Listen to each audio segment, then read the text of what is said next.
Craig, Keegan set to go. Welcome to the One and Done Week in Review. So we touched down in Japan for our fourth event of the season to see who could pick a winner at the $11 million Zozo Championship. In it from start to finish was former major winner Keegan Bradley. Opening with a 66, the American was a threat from the outset. He entered Sunday one shot behind Ricky Fowler and he took the advantage early on the back nine. After a couple of bogeys on 14 and 16, Bradley had two holes to pull away from Putnam and Fowler. He clutched up and rolled the birdie putt in on 17 to hold a two-stroke advantage heading into the par 5 18th. This forced Fowler and Putnam to go for it in two, while Bradley could play it safe. The American was solid throughout and iced his first win in 1,500 days. So, how did we all fare this week? Well, everyone made money this week as the event didn't attract a big enough field for a cut to be made. A few of us took advantage of our biggest prize purse this season, and some of us are still yet to wake up and pick a decent money earner. As always, I'll start from the bottom, and like usual, we'll be starting with Jim's pick. He selected Takumi Kanai of Japan, hoping to see a different hometown winner for the Zozo. However, things looked shaky early with Takumi blowing out to 4 over on his opening 11 holes.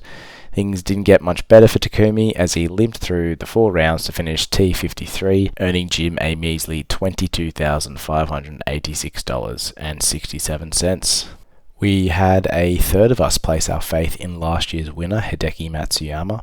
However, this was a pretty dusty pick, and just like his fellow countrymen, Hideki couldn't get anything going. He showed glimpses of last year's form with a 66 on Saturday, but could only muster up a T40 finish for Hamo, Ferns, and myself, leaving us with an extra $40,260.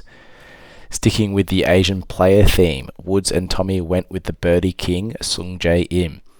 He had enough scoring holes to win the tournament with 13 birdies and an eagle. However, the 8 bogeys and 1 double bogey sunk his chances of a victory, plunging him to a T29, which was good for $65,795.71. Ted went with last week's champion and future world number 1, Tom Kim. His win at the Shriners was bogey-free. However, that remarkable run of under-par golf came to an end on the first hole with a tournament-opening bogey. He shot 16 birdies, but those bogeys strangled his score as he finished T25 and was good for $85,085. A huge week for a former champion of One and Done, Henry Salento. Can't write this stud off as he finally got his season underway with a clutch pick of Matthew Neesmith. The American was in the mix with all 4 rounds in the 60s, however he saved his worst for last on Sunday, shooting a 69 that saw him finish T9. He was good for a handy $297,000. And our top pick of the week goes to Rookie Levine. Bucking the trend of picking a Japanese player in Japan, the rookie went with American Sahith Theegala. Some called it a head-in-the-sand moment, others called it naivety. Through his first 22 holes, Theegala was 2 over. He fought back to 2 under to start the weekend, and after an early double on Saturday, things looked dire for the American. He made the turn where he started the day, even par.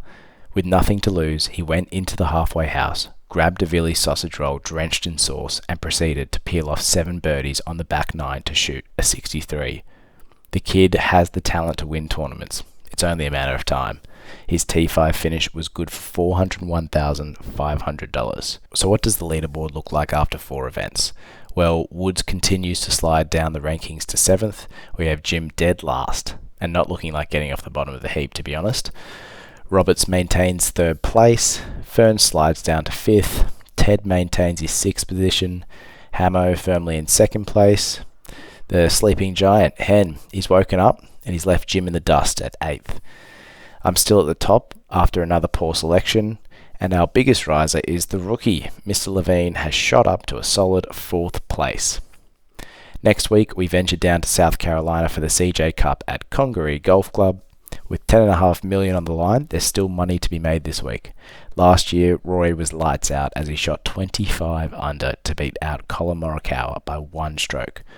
Hamo's pick of Colin netted him over $1 million as the young American shot a dirty 62 on Sunday to earn the bag. I'll be back next week to see if anyone can better his efforts, and until then, Happy one and dunning.